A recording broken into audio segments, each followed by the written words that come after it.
I knew you were useless, but I didn't think you'd be stupid enough to come home early. He spat, not even bothering to cover himself. There they were, her husband and her best friend tangled together in the garage like she never existed. The betrayal didn't just sting, it hollowed her. Two people she trusted with her life had turned her home into a hiding place for their lies, but she didn't scream. She didn't cry, and she didn't collapse the way they expected. Instead, she locked the door. And with steady hands, she sent an invitation to one person who deserved to know the truth more than anyone, the best friend's husband. That night, a dinner was set. 4 people, 1 table, and a revelation no one was prepared for. Sometimes revenge is loud, sometimes it is violent, but sometimes the quietest plans are the ones that bring the entire house crashing down. Hello, family. Welcome back. Before we begin, I have a small but heartfelt request, please. Subscribe. Your support is what keeps these stories alive.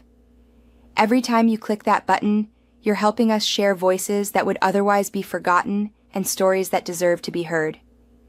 And in the comments, tell us where you're watching from. Because together, we are not just telling stories, we are keeping hope alive. Rachel felt the weight of the Cole family the moment she stepped through the tall glass doors.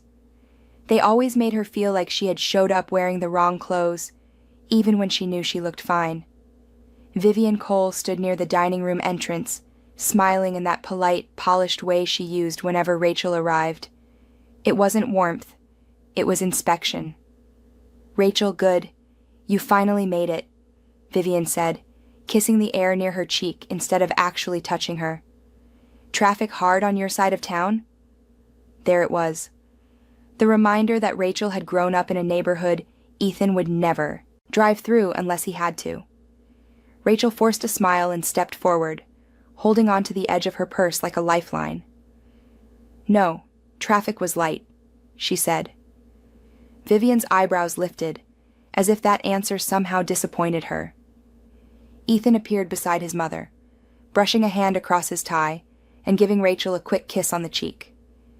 He didn't touch her waist the way he used to. He didn't even hold her for a second. Just a fast, public gesture, almost like he was clocking in at work. "You're late," he whispered into her ear, low enough that only she could hear it. "Try not to draw attention to it."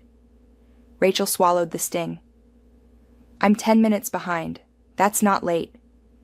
"It is here," he said, already walking away, calling to the server for wine. His voice changed when he spoke to other people. He became smoother, more charming, almost kind. She stood in the entrance for a moment, taking a breath to keep her eyes from burning, then followed the sound of clinking glasses into the dining room. Olivia Hart was already there. Her best friend turned her head and lit up like Rachel had walked in carrying a bouquet of good news. "Rachel, finally!" Olivia stood and hugged her tight, warm, familiar, exactly the friend who had held her hand through the miscarriage last year. But something about her grip felt stronger than usual, confident in a way that didn't match the warmth in her voice. "You look tired," Olivia whispered with a laugh, patting Rachel's arm. "Don't worry, we'll get you through tonight." Rachel managed a small smile. She didn't feel tired. She felt watched. Olivia slid back into her seat beside Ethan, her shoulder brushing his as she sat down. He didn't move away. If anything, he seemed comfortable with her there. Too comfortable. They shared a quick glance, one of those looks people trade when they've already had a private conversation. And Rachel felt something cold crawl up her spine. She tried to shake it off. They'd been friends for years. Olivia flirted with everyone, and Ethan was particular about personal space. Maybe she was leaning in too much because she was excited. Rachel forced herself to breathe slowly and sit down.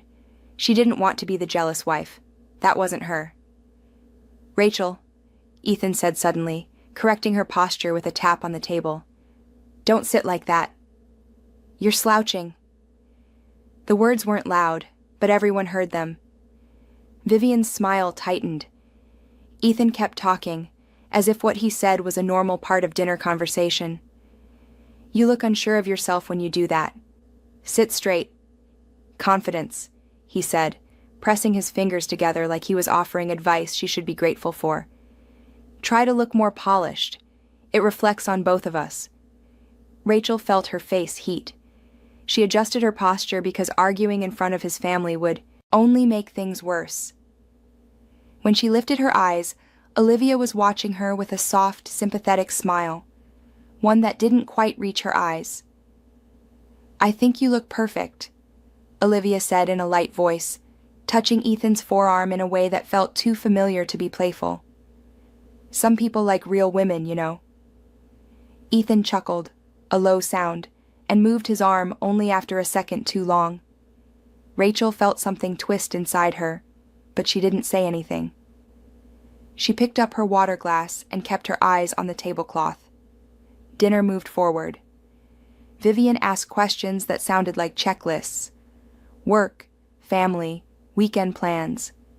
Ethan answered for Rachel half the time, and each time he did, he acted like he was clarifying something she would have said wrong. Rachel stayed quiet to avoid another correction, but the tension grew in small ways. Olivia leaned toward Ethan every time she laughed. Ethan corrected Rachel twice more in front of everyone. Vivian made comments about proper behavior that she disguised as motherly guidance. Michael wasn't there tonight. He was working late again, Olivia had said. When dessert was served, Rachel excused herself to the restroom to breathe. She stood at the sink, gripping the marble counter with both hands, telling herself she was imagining things. She was stressed, tired, still carrying pieces of grief from the pregnancy they lost. That was what this was, not jealousy, not suspicion. She splashed cold water on her face and walked back toward the dining room. Voices drifted from the kitchen. Vivian's voice, then Olivia's. Rachel paused near the doorway, hidden from sight. She tries. I'll give her that, Vivian said. But Ethan married beneath him. Rachel doesn't understand the expectations of this family. She's sweet, Olivia said softly, almost pitying. But sweet isn't enough for a man like Ethan. He needs someone who mirrors him. Vivian let out a small laugh. Exactly. She's not on his level. He carries her.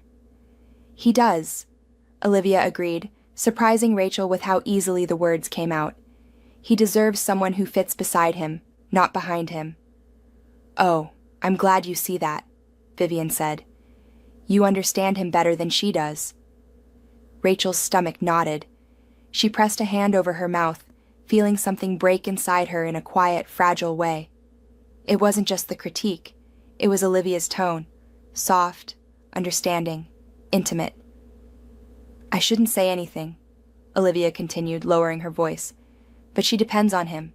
Emotionally, financially, in every way. It must be exhausting for him. Vivian hummed as if agreeing. Rachel stepped back before they could see her. Something in her chest felt tight, like a bruise forming under the skin. She returned to the table before they could notice her absence, her heart pounding. Ethan met, her eyes briefly, but he didn't notice her shaken expression. He was too busy checking his watch, tapping it like he had somewhere better to be. When they finally left the Cole estate, Rachel waited until they were halfway down the driveway before she spoke. I heard Olivia and your mother talking about me. Ethan didn't even look up from the road. What did they say? That I'm beneath you, that I'm exhausting, that you deserve someone who mirrors you. Ethan sighed, slow and annoyed. Rachel, you take things too personally. They didn't mean anything. You're not even surprised. Because I know how you are, he said sharply. You twist everything into a problem. If you spent less time being sensitive and more time improving yourself, maybe they wouldn't feel that way. Rachel stared at him. The words hit harder than she expected. He kept going. And don't drag Olivia into this. She's been helpful to me. To us. don't make her uncomfortable with your insecurities. Rachel turned toward the window, hiding her hurt behind silence. The next morning, she noticed something else. A large withdrawal from their shared account. Money they had saved for house repairs and an emergency fund. She stared at the notification, confusion turning to concern. Ethan walked into the kitchen, grabbing his keys. "Did you move money from our account?" she asked. He didn't hesitate. "Yes." "Why?" "Because I needed it." "You didn't tell me." "I don't need your permission," he said, shrugging. "If you want to contribute, get a higher-paying job." The comment landed like a slap. Rachel felt her chest tighten. "That money was for the house, Ethan." "And I'll put it back when I'm ready," he said, rolling his eyes. "Can you not make every little thing dramatic?" "It's not little, and it's not dramatic. We're married. You can at least tell me when you take that much." He laughed under his breath. "You act like you actually pay into it." Rachel took a slow breath. "That's not fair." "What's not fair," he snapped, "is you questioning me like I'm hiding something. Stop trying to control everything. I'll handle the finances. You handle whatever it is you handle." She froze in place, watching him walk out the door without looking back. The silence he left behind felt heavier than his words. That night, Rachel tried to steady herself, tried to believe the tension was temporary. She'd known Ethan before all of this, before the pressure, before the money, before the grief. She tried to remember the man who held her through nights when she hadn't slept for days, but the memory felt far away. The next day, after her sister canceled their plans, Rachel decided to stop by Ethan's garage. She needed something from her trunk, and maybe seeing Ethan at work would remind her that they were still a team. She drove over, rehearsing how she might surprise him with a coffee or offer to take him to lunch. Something small to soften the sharp edges between them. She parked outside the garage, noticing the lights were on. She got out of the car and approached the side door, hearing faint laughter coming from inside. She hesitated, hand on the doorknob. It was probably just Ethan and a coworker.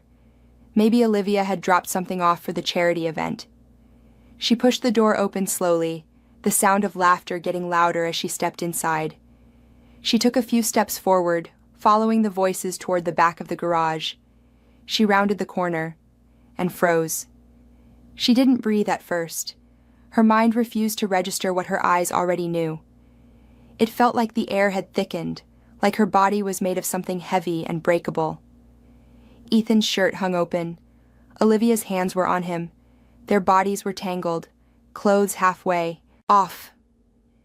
Ethan's voice low and pleased in a way Rachel hadn't heard in months, maybe longer.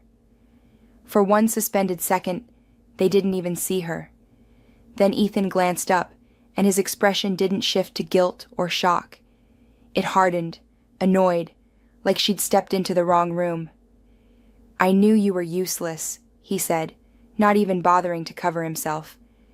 "But I didn't think you'd be stupid enough to come home early." Olivia flinched, but only for a moment. She pulled her top up, breathing fast, cheeks flushed.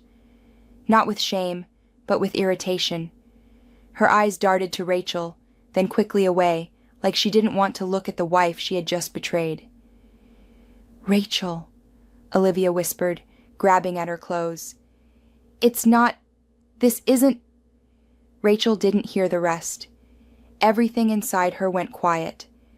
There were no screams building, no tears pushing through, just a strange, cold steadiness that spread through her body like a second heartbeat. Ethan stood fully now, buttoning his pants without urgency.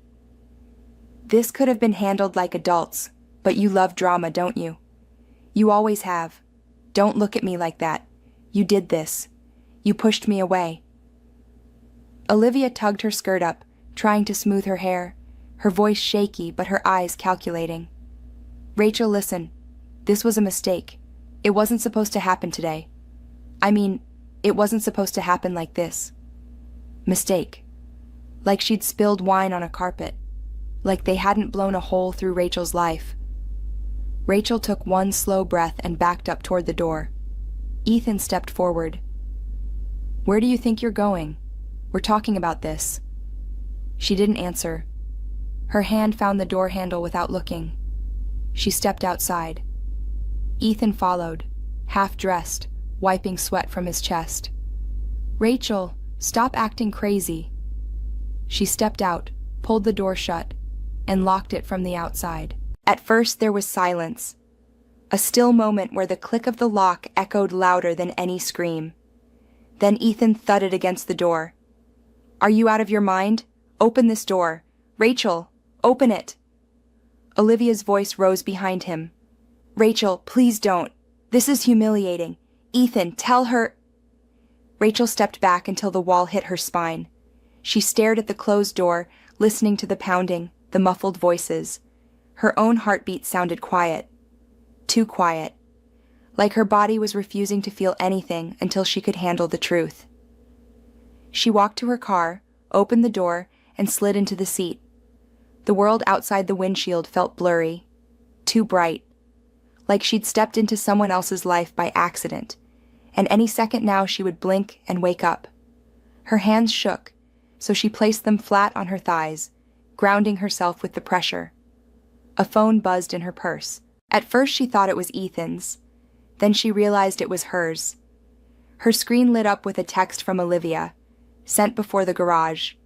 Made up with Michael. "We're doing a little weekend getaway. No phones, just us." Rachel stared at the message, reading it twice. A lie. One of many. More pounding from the garage. "Rachel!" Ethan yelled. "You're being insane!" She closed her eyes. She wasn't insane. She was awake for the first time in a long time.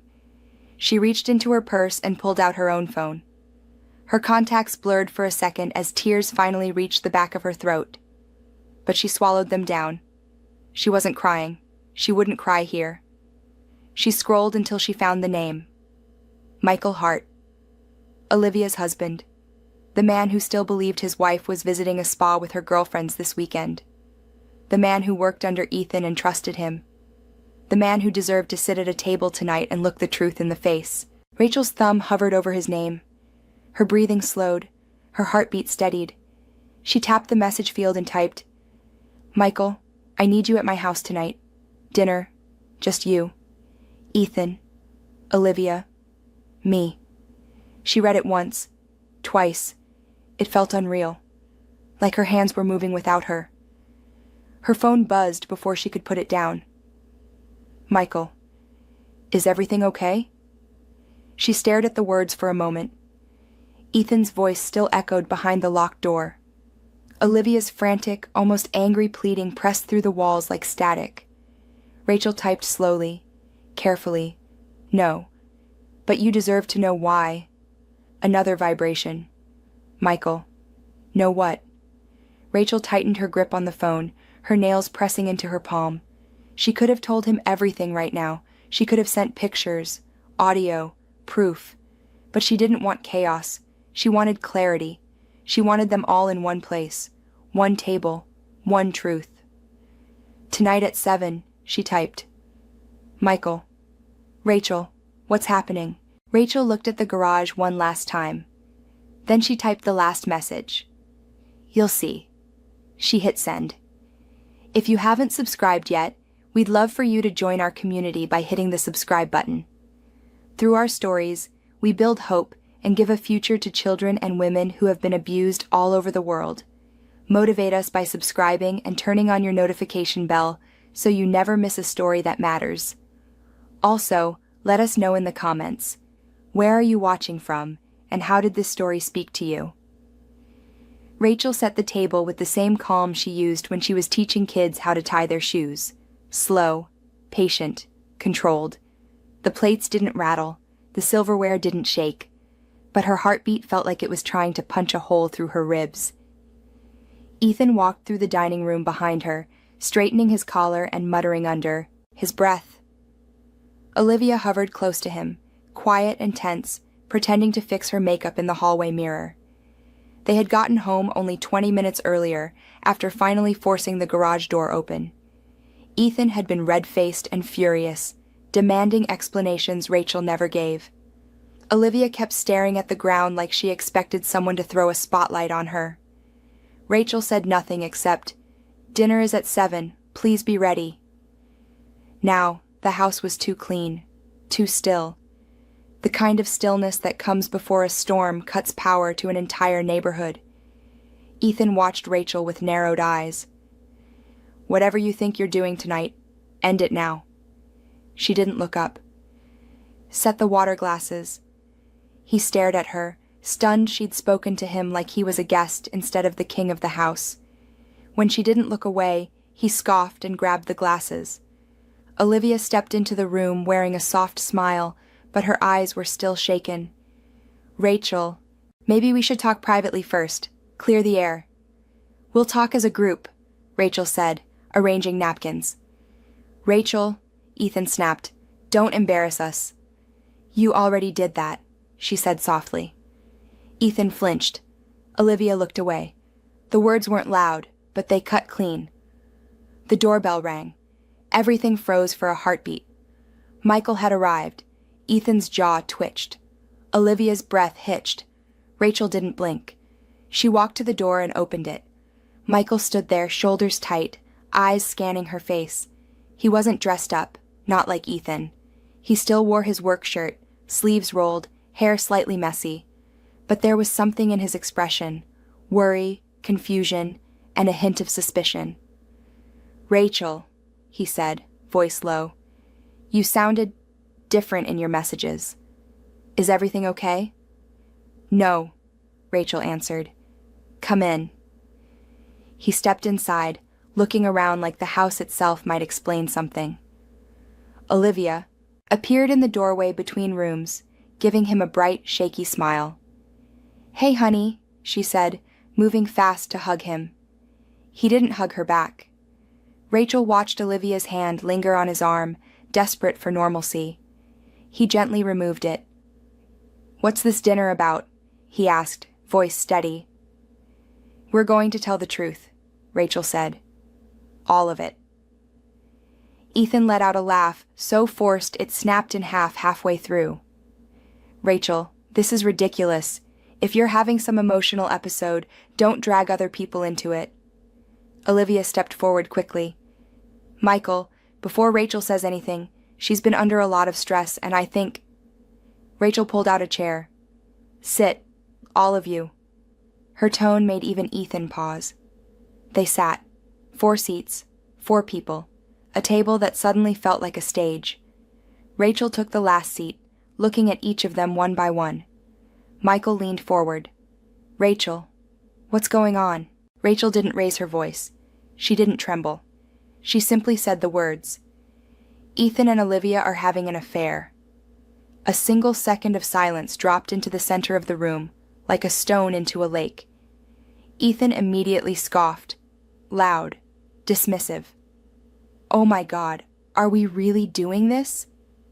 Olivia inhaled sharply. "Rachel, that's not—" Rachel held up one hand. The room went silent again. She reached into her pocket and pulled out her phone. "You said you were going on a weekend getaway with Michael," she said to Olivia. "You were lying. You were with Ethan." Olivia swallowed hard. "You're twisting things." Rachel clicked the screen and laid it flat on the table. The message thread showed dates, times, locations, receipts, screenshots, patterns. Olivia and Ethan hadn't thought she would ever look closely enough to see. Michael leaned in. His face began to drain of color. "Olivia," he whispered, voice shaking. "What is this?" Olivia reached for the phone, but Rachel pulled it back. "No," Rachel said. "Not yet." Ethan slammed his hand on the table. "Enough. You're acting unstable, Rachel. Just because we've been distant doesn't mean you get to invent stories. You should be embarrassed making accusations like—" Rachel cut him off. "You were with her in the garage this afternoon." Michael's head snapped toward Ethan so fast the chair creaked beneath him. Ethan blinked once, twice. then leaned back with a cold laugh. "You're unbelievable. You're lying to his face now?" Rachel opened her bag and set something else on the table, the garage key. Michael stared at it, then at Rachel. "What happened in the garage?" Rachel didn't answer him directly. She looked at Ethan instead. "Tell him." Ethan's face twitched. "Rachel, stop this. You're humiliating yourself." "She walked in on us," Olivia whispered suddenly, voice cracking. Michael froze. Ethan turned sharply to Olivia. "Shut up." "No," Olivia said, louder this time. "She did. She saw." Michael stood up so fast his chair nearly toppled. "You two were together? Today? While I was at work?" Olivia reached for him. "Michael, listen." He stepped back, hand up like he was blocking fire. "Don't touch me." Rachel watched Olivia's whole body deflate. The lies she'd prepared weren't enough anymore. Ethan stood too, pointing at Rachel. "This is her fault. She wants to ruin us because she's not stable. She's been a mess ever since the miscarriage." Rachel's breath caught. Michael's face twisted in confusion and anger. Ethan kept going, voice steady, controlled, dangerous. "She hasn't been herself. She imagines people turning against her. She makes up stories. She's paranoid, and this," he gestured to the table, "is her lashing out. You know how grief affects people." Olivia nodded quickly. "She's been struggling, Michael. She needs help, not blame." Rachel felt something cold spread through her chest. They were doing it again, twisting the truth until she sounded like the problem, like she was unbalanced.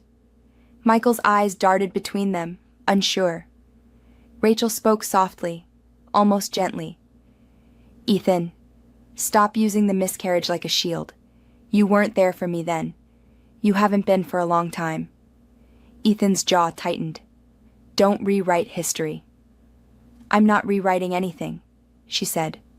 "I'm remembering." Olivia folded her arms, voice shaking with fake concern. "Rachel, you're hurting. We understand that." Rachel laughed, a small, exhausted breath of disbelief. "You understand nothing." Michael rubbed his forehead, pacing behind his chair. "Olivia, when did this start? How long?"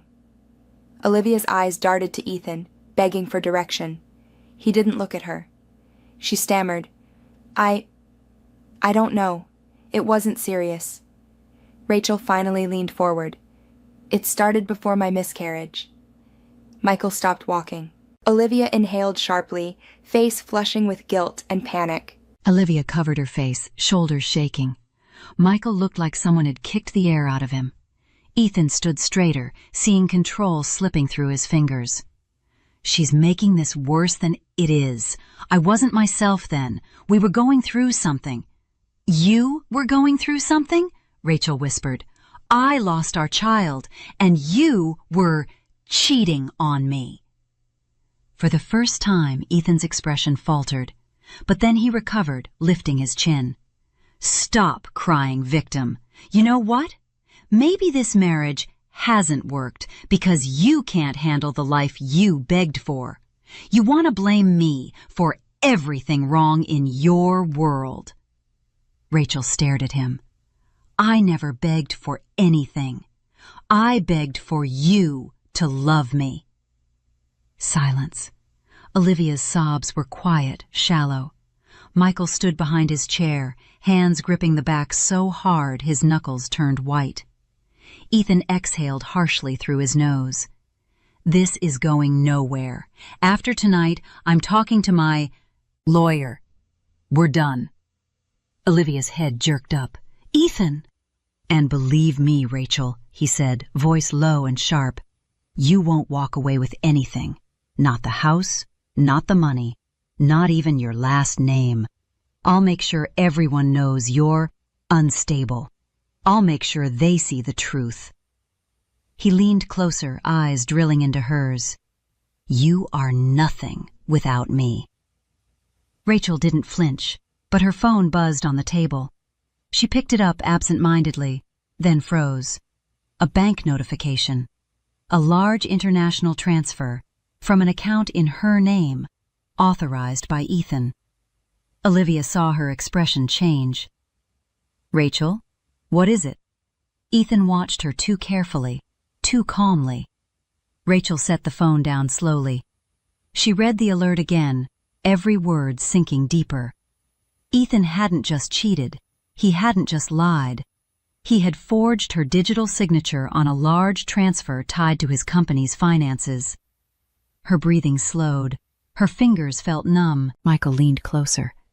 "Rachel, what's wrong?" She looked up. Her voice was steady. "He's not trying to leave me." Her eyes locked on Ethan's. "He's trying to ruin me." Ethan didn't blink. His silence confirmed everything, and the truth settled over her like a shadow she'd never escape from unless she fought back. He didn't just want her gone.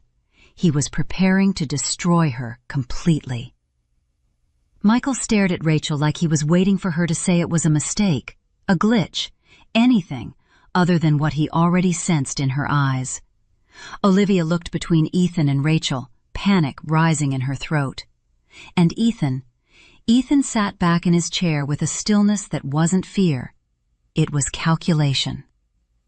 Rachel felt the entire room shift. Something cold slid into place inside her, a quiet understanding. This was never just an affair.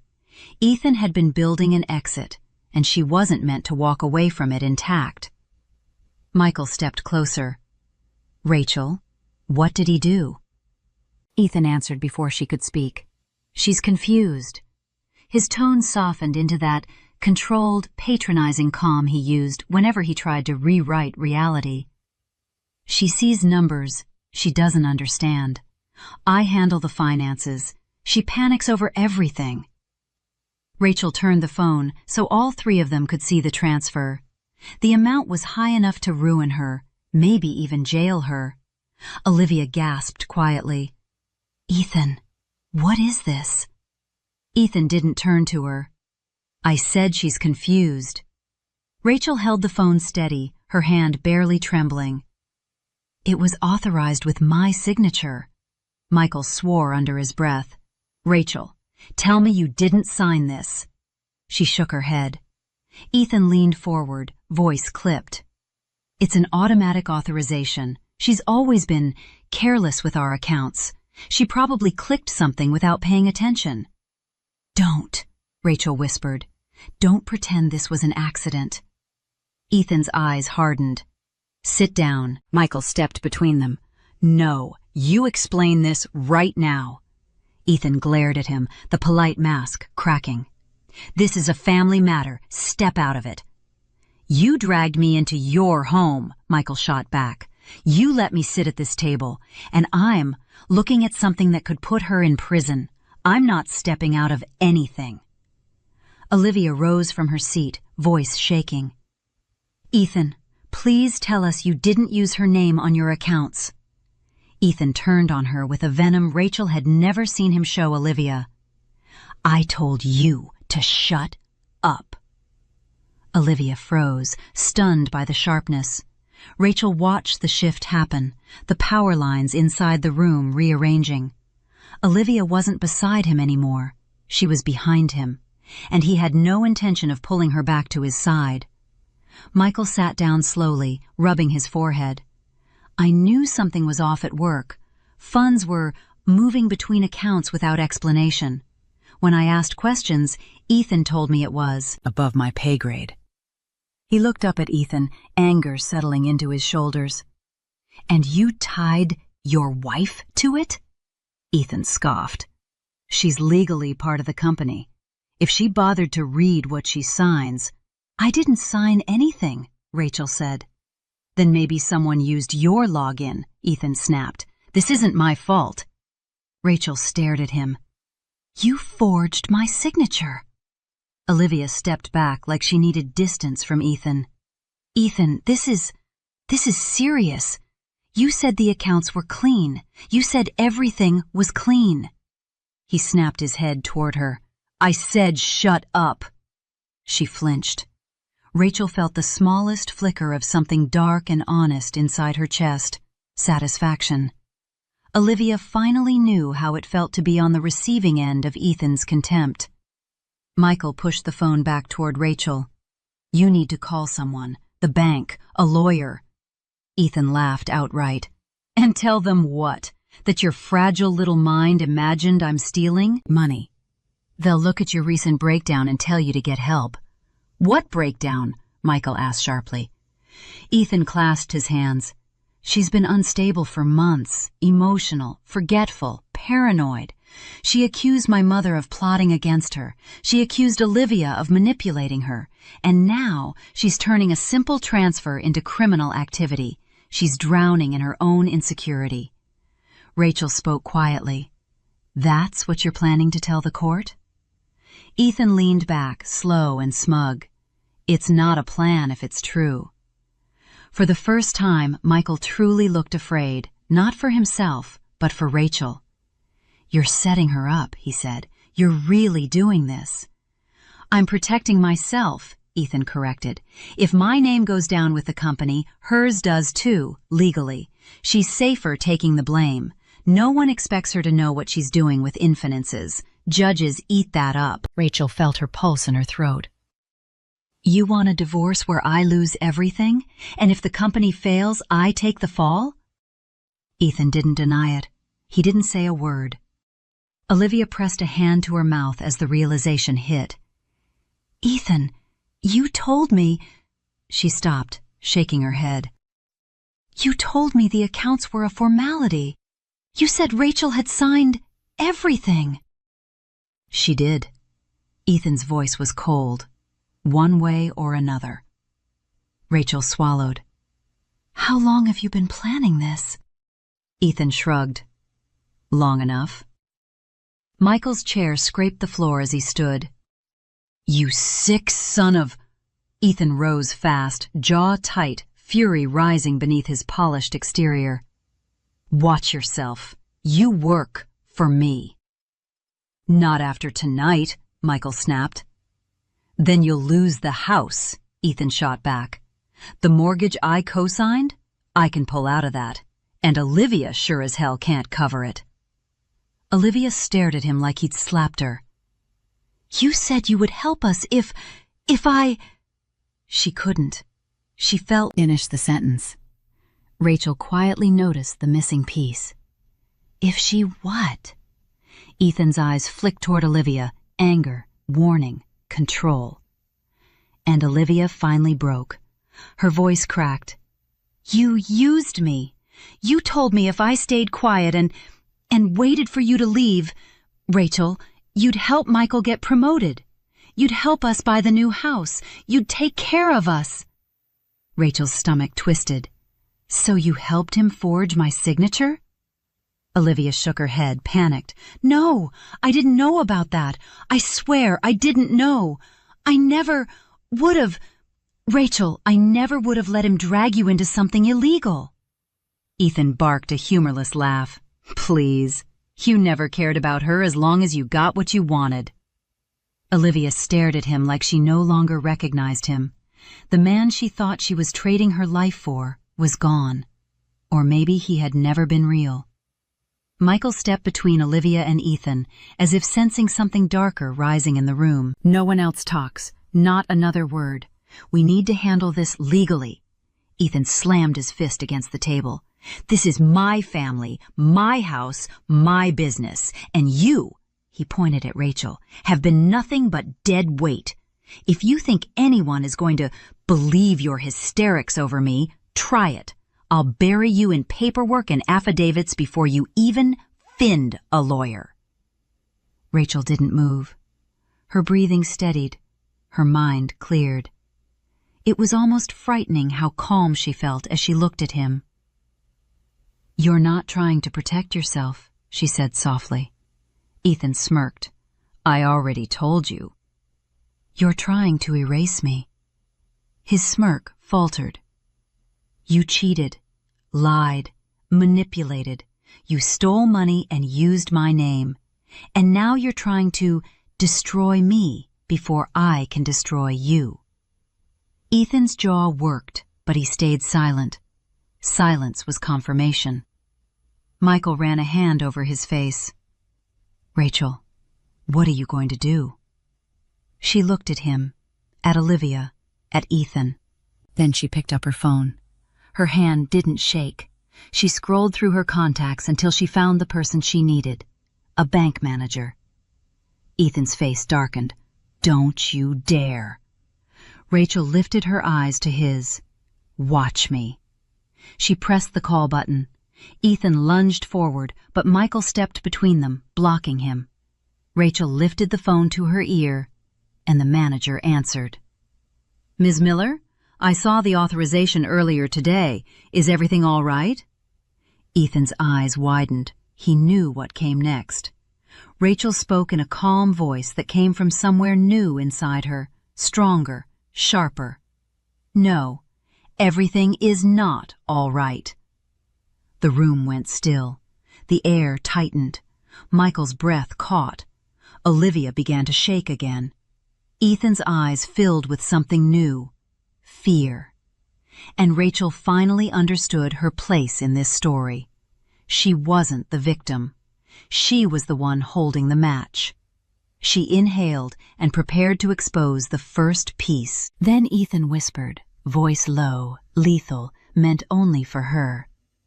"You talk, and I will make sure you never walk away from this." She held his stare, then answered the manager. "About that transfer, I'd like to report fraud." Rachel woke the next morning to silence that felt staged, too perfect, too controlled. The house was spotless, the lights off, and Ethan's side of the bed empty. No note, no explanation, just absence. She reached for her phone and watched it deny her. Password error, account locked. She tried her banking app, access denied. Email, password changed. Credit card, declined. One by one, every door in her digital life slammed shut. He didn't yell, he didn't threaten, he didn't even slam a single drawer. He isolated her with precision. By noon, she couldn't log into anything connected to their life. Not the mortgage account, not the health insurance, not the shared car insurance. Ethan had stripped her out of her own world without raising his voice. She walked into the kitchen and found a single envelope on the counter addressed to her. Not handwritten, printed, cold. "Your spending privileges have been paused due to concerning behavior." Concerning behavior. As if protecting herself from his crimes made her unstable. She tore the paper in half. The phone rang. Vivian.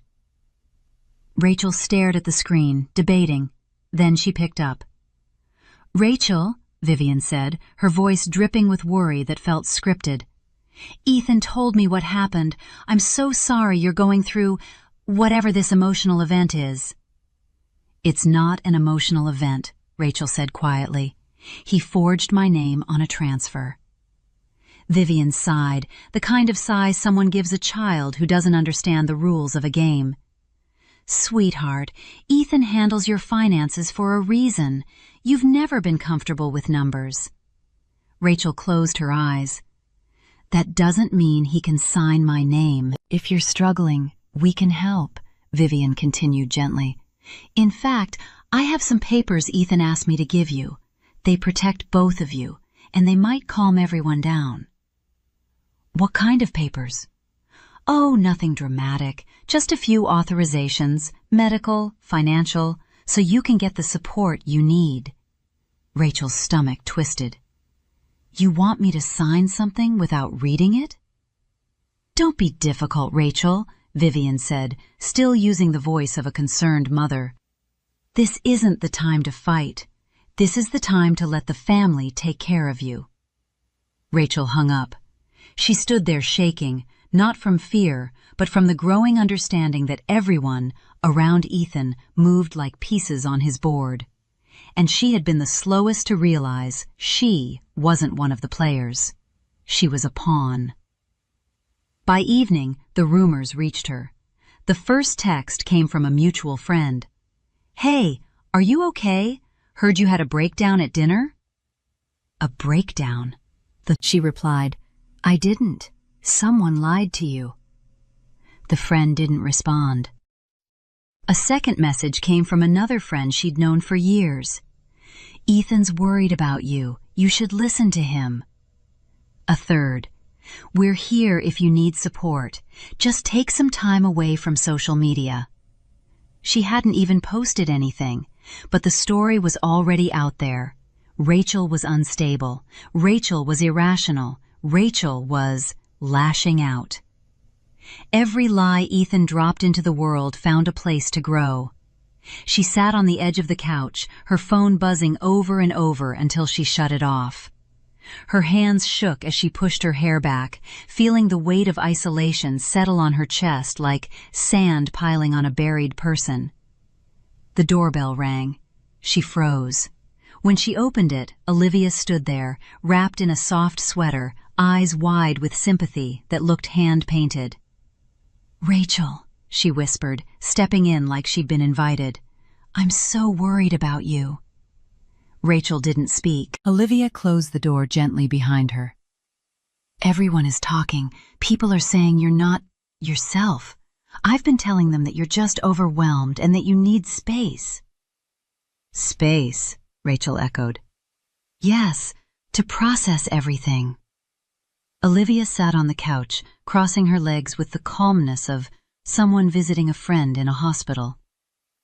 You went through a lot last night. Anyone would spiral. Rachel stared at her. Spiral? I confronted you about sleeping with my husband. Olivia's smile tightened. You're hurting. I understand that, and I don't blame you for projecting. Rachel blinked. Projecting. Olivia leaned in. No one will judge you if you admit you imagined parts of it. Stress does that. Rachel's heart thudded. I didn't imagine anything. Olivia's voice softened. Then why are the details different every time you tell them? Rachel swallowed. They're not. See? Olivia said gently. That confusion is what people are worried about. Rachel felt heat rise behind her eyes, not from tears, but from pressure. The pressure of her reality being twisted right in front of her face. Olivia touched her hand. And Ethan is trying his best. He's trying to protect you from yourself. Rachel pulled her hand away. Olivia stood, still wearing the soft, broken expression she'd rehearsed. Just take a few days offline. Let the rumors die out. I'll help. I always help. Rachel stepped back. Get out. Olivia blinked, surprised. Rachel, get out of my house. Olivia's face faltered, then hardened, just for a second, just long enough for Rachel to see the truth behind the performance. Then Olivia smoothed her expression and walked to the door. I tried. The door clicked shut. Rachel sank down slowly, feeling the last piece of her old life break. She turned her phone back on. A new email alert appeared immediately. A bank notice. Rachel stared at the subject line, Notice of investigation regarding accounts associated with you. Her throat tightened as she opened it. There were numbers she didn't recognize, transfers she'd never authorized, account histories she'd never seen. Every document tied to her during the years she trusted Ethan with everything. The email ended with, Please be advised that you may be contacted for questioning. Rachel gripped the phone until her knuckles ached. He wasn't just trying to ruin her socially, he was tying her to financial crimes. She called Michael. He answered on the second ring, voice tired and strained. Rachel? He forged more than one signature, she said. There are multiple accounts. Michael exhaled a long breath. I'm not surprised. Not surprised? Rachel whispered. You knew? I suspected, he said reluctantly. Transfers went missing from internal ledgers. Ethan told me to ignore it, told me to trust him. Why didn't you say anything? Because speaking up could have cost me my job, Michael said, voice cracking. I'm sorry. I know that's not what you want to hear, but it's the truth. Rachel felt the floor drop under her. So you won't help me? He hesitated. I don't know what I can do without losing everything, he said. I have to think of my future. Rachel closed her eyes. Even her last possible ally was stepping back. Michael added, quieter, Ethan is dangerous when cornered. Be careful. The call ended. Rachel sat in the dim living room, every shadow feeling heavier, every breath harder. Then her phone buzzed again, a notification, but not from Ethan, and not from the bank. It was a social media tag. Olivia had posted a smiling photo of herself at a cafe with the caption, "Sending love to anyone struggling right now. Be kind. You never know what someone is going through." And underneath it, a heart, 3 prayer hands, a comment from a mutual friend. You're such a good friend to Rachel. Rachel's vision blurred, not from tears, from fury. She turned the phone off and pressed it to her chest, feeling her heartbeat racing against it like a trapped animal. This wasn't bad luck. This wasn't a misunderstanding. This was coordinated, deliberate. Ethan and Olivia were burying her story by burying her reputation, and the world was letting them. Rachel didn't know how long she sat in the darkened living room after Olivia's post went viral in their small social circle. It spread fast, too fast. The comments rolled in like waves pulling her underwater. People she had known for years, people who had held her baby shower gifts and hugged her after the miscarriage, now wrote things like, "You deserve friends like Olivia. Please get help. Sending prayers. Stay strong." Every word painted her as broken. Every message erased her truth. She stood slowly, her legs stiff, her throat tight. She walked to the kitchen for water, but the glass slipped from her hand before she could fill it. It shattered across the tile. She stared at the pieces without moving. This was how her life felt, splintered, scattered, sharp enough to cut her if she touched anything too quickly. The house was quiet, too quiet. The kind of quiet that made her feel like she wasn't meant to exist inside it anymore. When the door clicked open, she flinched. Ethan stepped in like he owned the air, calm, polished, a man stepping into his perfect home after a productive day at work. He hung up his coat and loosened his tie, not even glancing at the broken glass. "Why is it dark in here?" he asked. Rachel didn't answer. He noticed the shattered glass then. "You should clean that up before you hurt yourself." He stepped past her and opened the fridge for a drink, moving like nothing in the world was out of place. Like he hadn't erased her access to every financial account. Like he hadn't fed half the city a story about her mental breakdown. Like he didn't have an affair with her best friend and planned to frame her for fraud. He turned to her, sipping his water. "You talked to the bank today?" Rachel didn't move. "Bad idea," he continued, shrugging. "It makes you look unstable, desperate. They'll assume you're panicking, which, clearly, you are." "I'm not panicking," she said softly. "You are," he said, "and I'm documenting everything." Her stomach tightened. "Documenting?" "Yes, your behavior, your outbursts, the messages you've sent people. It's all helpful for when we move forward with the divorce." Rachel's voice cracked. "You're destroying me." Ethan set down his water bottle and leaned against the counter like he was settling into a casual conversation. "I'm protecting myself," he said. "You're collateral damage. It happens." Collateral damage. The words cut sharper than glass. "Why?" Rachel whispered.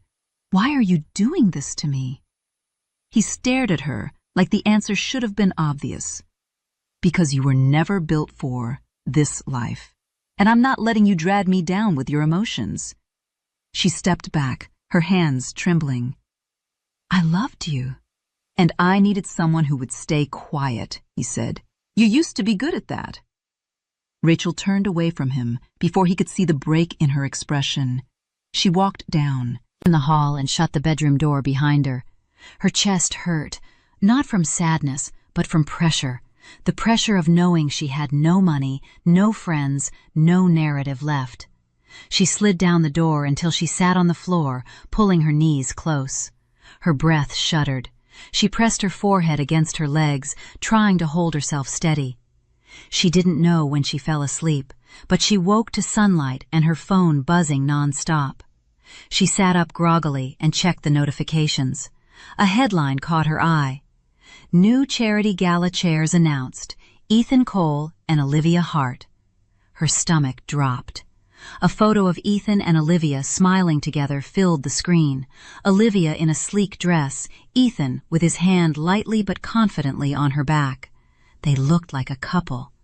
The article praised their long-standing partnership, and worse, it described Rachel as stepping back due to stress.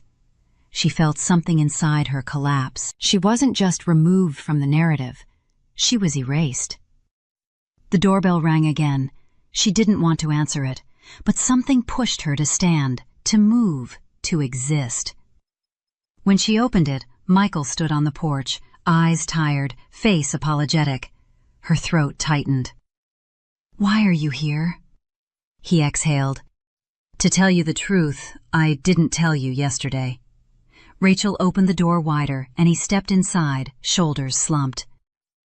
"I knew," he said quietly. "Not about the garage, not about how deep the affair was, but I knew Ethan was using my accounts at work. I knew he was manipulating ledgers. I didn't know he was putting it on you." Rachel felt her heartbeat thud painfully. "And you didn't warn me." Michael nodded slowly, shame in every line of his face. "I was scared. I've got no savings, no cushion, and Ethan made sure everyone knew my job depended on him." "So you let him do it," she whispered. Michael's eyes filled. "I'm sorry." "Sorry doesn't help me," she said. "Sorry doesn't clear my name." He looked away, unable to meet her eyes. "I know." The pity in his voice hit her harder than his confession. She realized she couldn't count on him. He wasn't her enemy, but he wasn't her ally, not when loyalty cost him something. After he left, Rachel stood in the doorway for a long time, staring out at a world that felt foreign. She checked her email again. Another notice. A forwarded exchange between Ethan and someone else. A draft statement. "Rachel Miller has been struggling emotionally since our miscarriage. Her accusations stem from grief and confusion, not reality. Please respect our privacy as we help her get the care she needs." A tear slid down her cheek then. Not because she believed he'd win. Not because she thought she'd lose. She cried because he had taken the most painful moment of her life and turned it into a weapon. The room blurred through her tears. She wasn't just losing her marriage. She was losing her identity. She sat down at the table and laid her head in her hands. The house felt like it was shrinking around her. Every breath felt heavy. Every sound felt distant. She had never felt smaller, never felt more alone, never felt more defeated. A soft knock broke the silence again, not loud, not urgent, almost hesitant. Rachel wiped her face and opened the door. Marcus Lee stood there, Ethan's business partner, quiet, steady, serious, a man who never wasted words. His expression was unreadable, but his eyes searched hers like he was assessing damage. "Rachel," he said calmly. Her throat tightened. "If Ethan sent you—" "He didn't," Marcus said. "He doesn't know I'm here." Something in his tone made her step aside. He walked in, holding a thin folder under his arm. He didn't sit. He stood in front of her like this wasn't a social visit, but a moment she would remember for the rest of her life. "I've seen everything," Marcus said. "The accounts, the transfers, the signatures, the lies he's spreading about you." Rachel's breath caught. "And you didn't say anything?" "I couldn't. Not until now." His jaw tightened. "If Ethan goes down, he will take you with him. He's already set that up." Rachel felt her knees weaken. Marcus handed her the folder. "This," he said quietly, is your only way out." She stared at it, afraid to touch it. "What's in it?" Marcus looked straight into her eyes. Proof of what Ethan has really been doing, and why. Rachel's fingers closed over the edge of the folder. Her pulse skipped. Her breath stopped. Inside this file was a truth darker than she imagined, and it held the power to either save her or destroy them all. Rachel didn't open the folder Marcus handed her right away. She held it on her lap for a long moment, feeling its weight like it carried a new version of her life. When she finally pulled the folder, document free, her breath caught. It wasn't just evidence. It was a map of Ethan's lies. Accounts, transfers, messages he thought were deleted, his handwriting, his digital signature, layered over hers. A timeline showing when he shifted money, when he involved Olivia, when he called Rachel unstable, when he began crafting the narrative of her breakdown. Marcus watched her quietly. He didn't expect anyone to question him. Rachel turned another page. Ethan's private messages to Olivia appeared. Plans, promises, a future trip to Europe with Olivia the week after he intended to file for divorce. A line near the bottom made Rachel's fingers tighten. Once Rachel signs the statements, she'll be out of the way. Out of the way, as if she were a piece of furniture blocking his view. Rachel closed the folder. Her heartbeat slowed, not with fear, with certainty. "Why give me this?" she asked. Marcus folded his hands behind his back. "Because I thought Ethan was reckless, but I didn't think he was cruel. I didn't think he'd destroy his own wife to save himself." Rachel swallowed. "He would." "I know," Marcus said quietly. "And if he goes down alone, he'll reach for you first. This file ensures he can't." Rachel exhaled a shaky breath. "Thank you." "This isn't a favor," Marcus replied. "This is survival." After he left, Rachel stood in her silent living room with the folder pressed to her chest. The house no longer felt like Ethan's fortress. It felt like a place she could reclaim.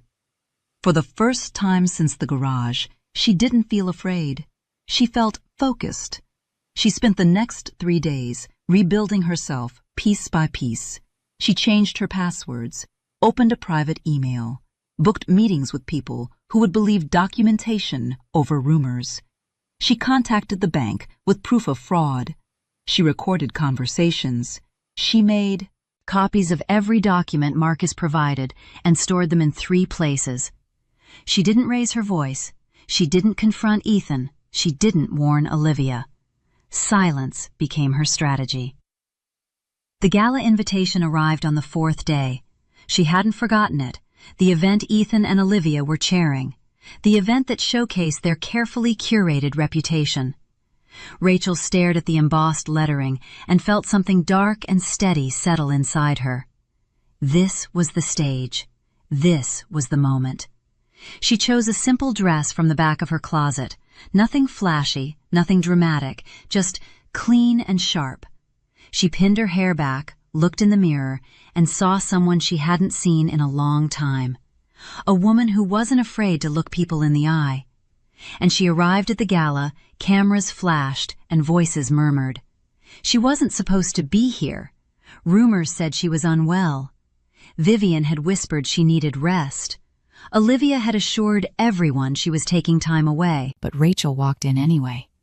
Heads turned, conversations paused. A few people approached her with uncomfortable smiles, the kind that said they didn't know which version of her to believe. She didn't engage. Not yet. She saw Ethan across the room first. Perfectly tailored suit, confident smile, arm draped casually around Olivia's waist like she belonged there. Olivia saw Rachel next, her face drained of color. Ethan followed her gaze, and for the first time since the garage, he looked unsettled. Just a frolicker. Just long enough for Rachel to know he hadn't expected her to come.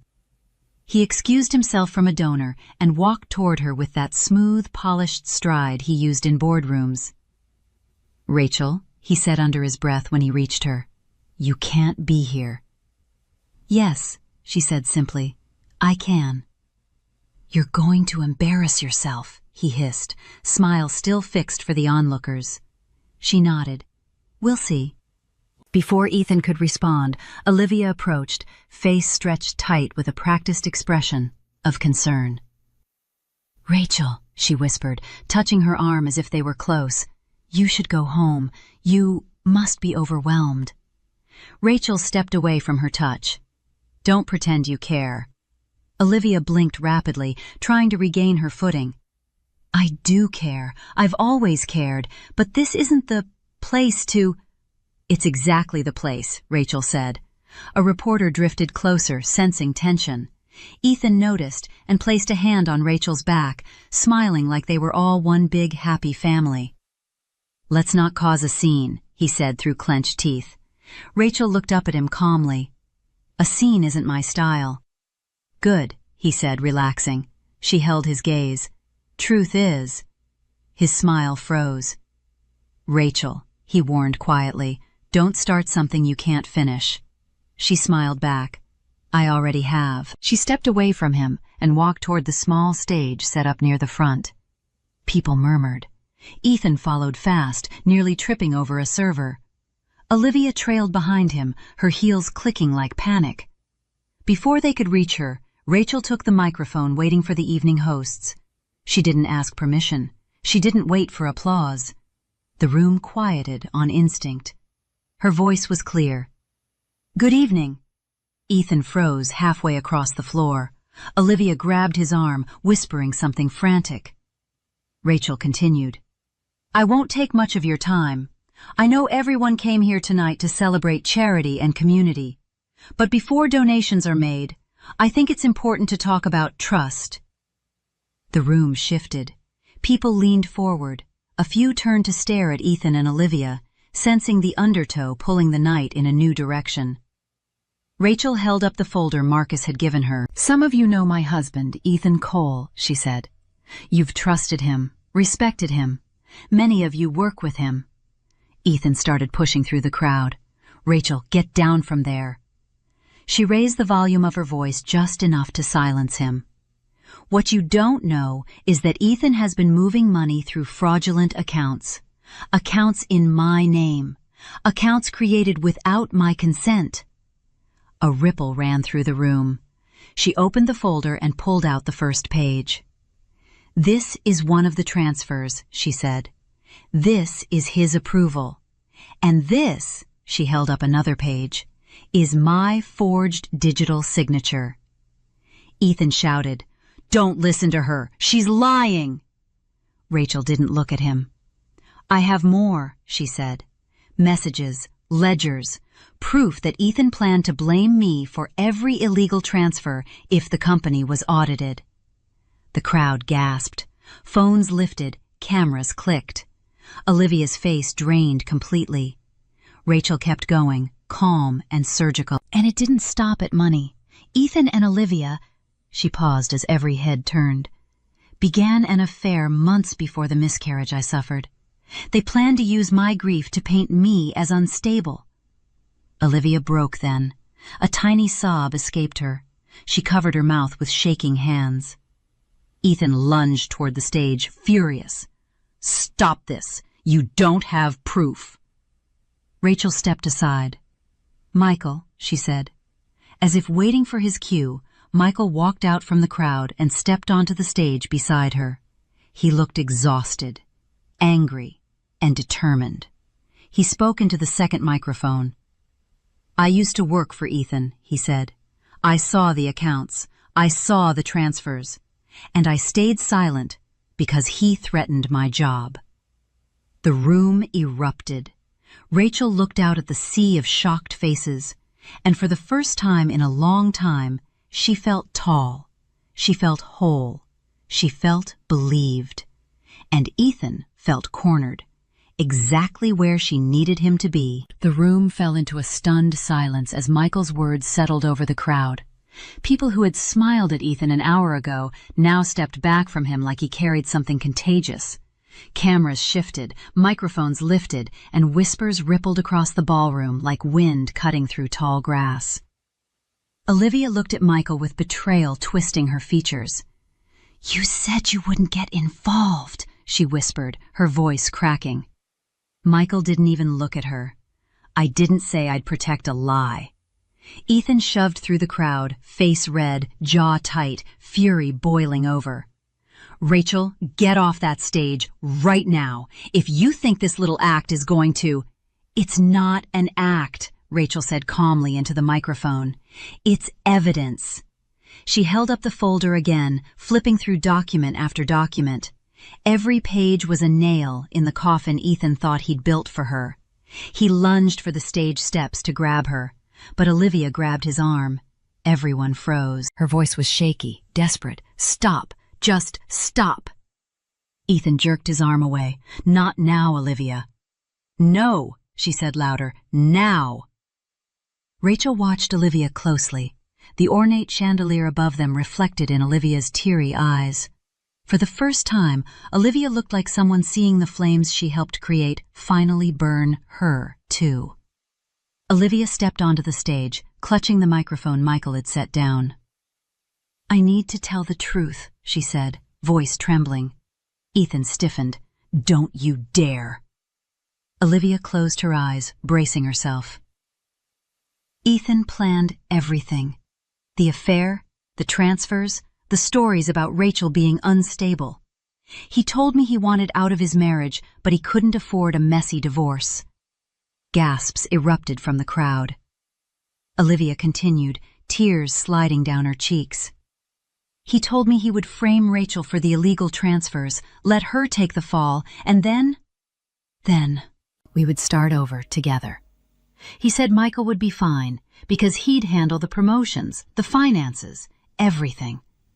Michael's face twisted in disgust. "You were going to let him ruin her life to upgrade yours?"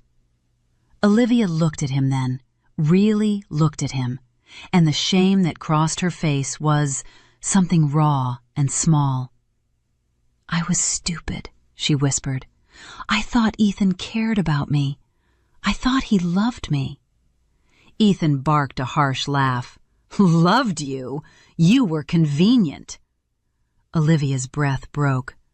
"Don't twist it now," he snapped. "You knew exactly what you were doing. Don't act innocent."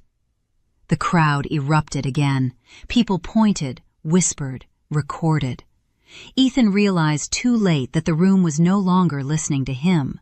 They were watching him unravel. Rachel stepped forward, no microphone this time, her voice still carrying strong. "I want everyone here to understand something," she said. "This isn't about jealousy, or insecurity, or a marriage falling apart." She lifted the folder one more time. "This is about a man who built his life on lies and tried to destroy mine to protect his own." Ethan finally broke. "You ungrateful!" He lunged at her, rage twisting his face. But before he could reach her, security stepped in. 2 guards blocked him, gripping his arms firmly. The crowd parted like water, giving him space to be dragged out into the open. And then Vivian stepped forward. Her heels clicked loudly against the ballroom floor as she approached her son. She wasn't crying. She wasn't panicked. She was furious. "What have you done?" she demanded, voice sharp enough to slice the air. Ethan pulled against the guards. "Mother, she's lying! They're lying!" Vivian slapped him. The entire room gasped. Ethan froze, shock washing over his face. Vivian's voice shook, not with fear, but with humiliation. "I raised you better than this." He stared at her as if she were someone he didn't recognize. The guards pulled him away again, and Vivian didn't follow. She turned her back on her son, the final blow delivered without words. Michael stepped off the stage and approached Olivia. She reached for him, tears streaming. "Michael, please, I didn't mean for it to go this far." He stepped back. "You were willing to watch her lose everything. That's who you are now." Olivia collapsed into a chair, sobbing alone. No one comforted her. No one approached. She had played victim for so long, but tonight her performance was stripped bare. Rachel stepped off the stage slowly, her heartbeat finally steady. She wasn't shaking. She wasn't falling apart. She felt like someone who had been underwater for too long and finally surfaced. Michael met her halfway. His voice was soft but steady. "You did it. You took everything he tried to use against you and turned it on him." She nodded. "I didn't do it alone." "No," he admitted. "But you were the only one brave enough to face him." Rachel looked around the room, every face turned toward her, some shocked, some admiring, none pitying. For the first time in months, she didn't feel invisible. She felt seen. She felt whole. Outside the hotel, blue and red lights reflected across the glass as police cars pulled up. Officers stepped inside moments later, moving with purpose toward Ethan. Papers were exchanged, rights were read, and the murmurs in the room turned into something like justice. Rachel watched through the wide doorway as Ethan was escorted into the night, cameras flashing around him. The man who once controlled her entire world now had none left. Inside, Vivian stood still, shoulders stiff, avoiding every reporter who tried to question her. She caught Rachel's eye once, just once, and the look wasn't hateful. It was regret. Olivia sat alone, mascara streaking her cheeks, scrolling through her phone as her life fell apart, in real time.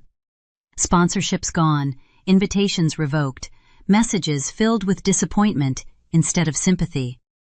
She had lost everything she betrayed for. Rachel didn't feel triumph watching them. She felt closure. When the crowd began to thin, Michael walked Rachel to the exit. "What happens now?" he asked. Rachel took a slow breath. "I go home. I call my lawyer. I rebuild." "And after that?" She looked at the night sky through the glass doors. It felt bigger than before, wider. "After that," she said softly, "I live." When she stepped outside, the air was cool, calm, steady. Her hair moved gently in the breeze. She closed her eyes and let the moment settle deep inside her. She had survived betrayal, manipulation, isolation, lies. And she didn't survive because she screamed. She survived because she learned to be quiet. Quiet enough to listen, quiet enough to plan, quiet enough to strike. She walked to her car feeling lighter than she had in years, not because her pain was gone, but because she wasn't carrying anyone else's lies anymore. As she reached the door, her phone buzzed. A message from Marcus. "It's done. You're safe now." She typed back, "Thank you." His reply came instantly. "Don't thank me. You did the hardest part." Rachel smiled faintly, sliding into the driver's seat. She started the engine, the soft hum grounding her. As she pulled away from the hotel, she felt the first real taste of freedom. Not the loud kind people cheer for, the quiet kind a wounded person earns with patience, truth, and a refusal to stay small. Trust is earned, betrayal is chosen, and silence, when used wisely, can be the sharpest blade of all. Rachel drove into the night, not away from her past, but toward her future, finally her own.